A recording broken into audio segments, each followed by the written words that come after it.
तो आज हम एक दस्तावेज है द मैजिकल लैम्प, जी उसकी कहानी पर थोड़ी गहराई से बात कर रहे हैं। जी। इसमें शॉन नाम का एक आदमी है। हाँ कहानी शुरू होती है जब उसकी नौकरी चली गई है। वो मतलब बहुत कर्जे में डूबा हुआ है और कोई साहूकार है जो उसे धमका रहा है। हाँ बिल्कुल। हालत काफी खराब है उसकी, एकदम अकेला, निराश। हाँ, कहानी की शुरुआत में ही शॉन की जो हताशा है वो साफ दिखती है। मतलब कोई नहीं है उसके पास, न माँ बाप न दोस्त, बस एक तरह से यूं समझ लीजिए चमत्कार का इंतजार कर रहा है। और तभी क्या होता है? तभी एक अजीब सा रहस्यमयी आदमी आता है।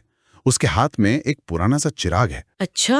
और ये कोई ऐसा वैसा चिराग नहीं है ना? नहीं, बिल्कुल नहीं।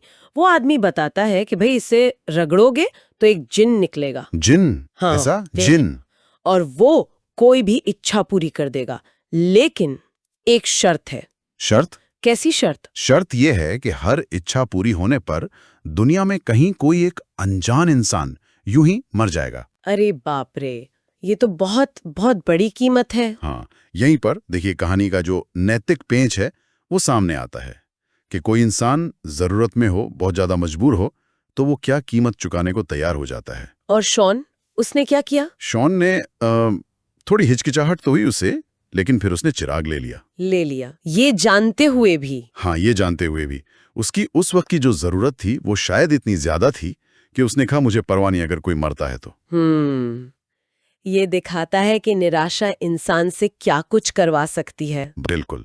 मतलब नैतिक सोच कहीं पीछे छूट जाती है उस वक्त। तो फिर उसने इच्छाएं मांगनी शुरू की होंगी। हाँ, पहली इच्छा तो जाहिर है, कर्ज चुकाने के लिए पैसे मांगे। और मिल गए। हाँ, तुरंत पैसा आ गया। फिर धीरे धीरे और इच्छाएं, आलीशान घर चाहिए, महंगी गाड़ी चाहिए, समाज में इज्जत चाहिए। सब मिलता गया उसे। सब मिलता गया। वो बहुत अमीर बन गया। यहाँ तक कि दिलचस्प बात यह है कि उसने दान पुण्य भी करना शुरू कर दिया। दान पुण्य भी? अच्छा। हाँ, लेकिन देखिए, बाहर से भले ही सब कुछ बढ़िया दिख रहा था, अंदर ही अंदर एक अपराध बोध उसे खाने लगा। लगना ही था। हाँ, उसे ये बात कचोटती थी कि उसकी हर आसानी, हर चीज जो उसे मिली है, उसकी कीमत किसी बेगुनाह की मौत है। ये बात सोचने वाली है। क्या ऐसी सफलता जो दूसरों की कीमत पर मिले वो सच्ची खुशी दे सकती है? शायद नहीं। बिल्कुल। वो अपराध बोध का बोझ तो रहेगा ही, और कहानी में भी यही होता है।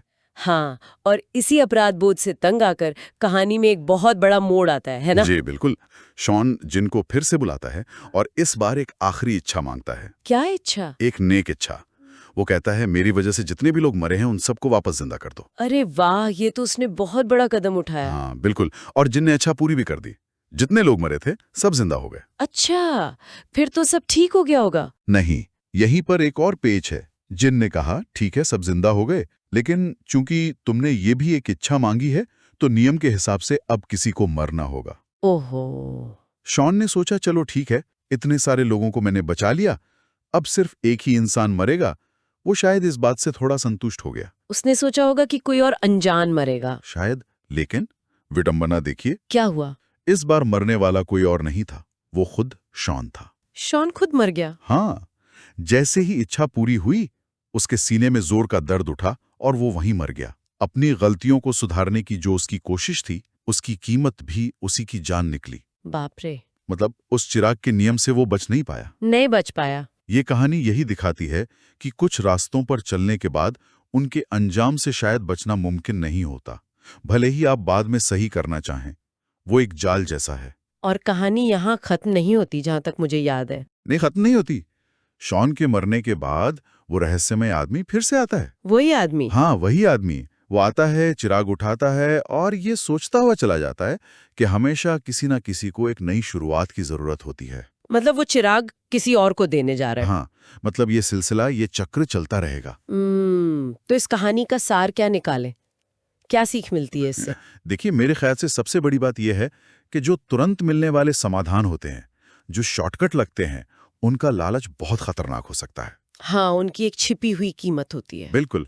हर काम की, हर इच्छा की एक कीमत होती है, एक नतीजा होता है, और वो नतीजा अक्सर वैसा नहीं होता जैसा हम सोचते हैं। शॉन की कहानी यही दिखाती है। और ये सोचने के लिए एक बात छोड़ जाती है कि शॉन की कहानी तो चलो खत्म हो गई, पर वो चिराग तो चलता जा रहा है। हाँ, ये जो कभी न खत्म होने वाला चक्र है, ये इंसान की किस फितरत, किस कमजोरी या किस अंतहीन खोज के बारे में बताता है। ये सवाल शायद सोचने लायक है। बिल्कुल, ये चक्र शायद हमारी अपनी इच्छाओं और मजबूरियों का ही आईना है। अगर आपको ये वीडियो पसंद आया तो वीडियो को लाइक करें और चैनल को सब्सक्राइब जरूर करें। और यही कहानी अगर आप इंग्लिश में सबटाइटल के साथ देखना चाहते हैं तो मेरे इंग्लिश चैनल स्टोरी ग्लाइडर को जरूर चेक करें। मैंने चैनल का लिंक डिस्क्रिप्शन में दे दिया है। वीडियो देखने के लिए आपका बहुत बहुत धन्यवाद।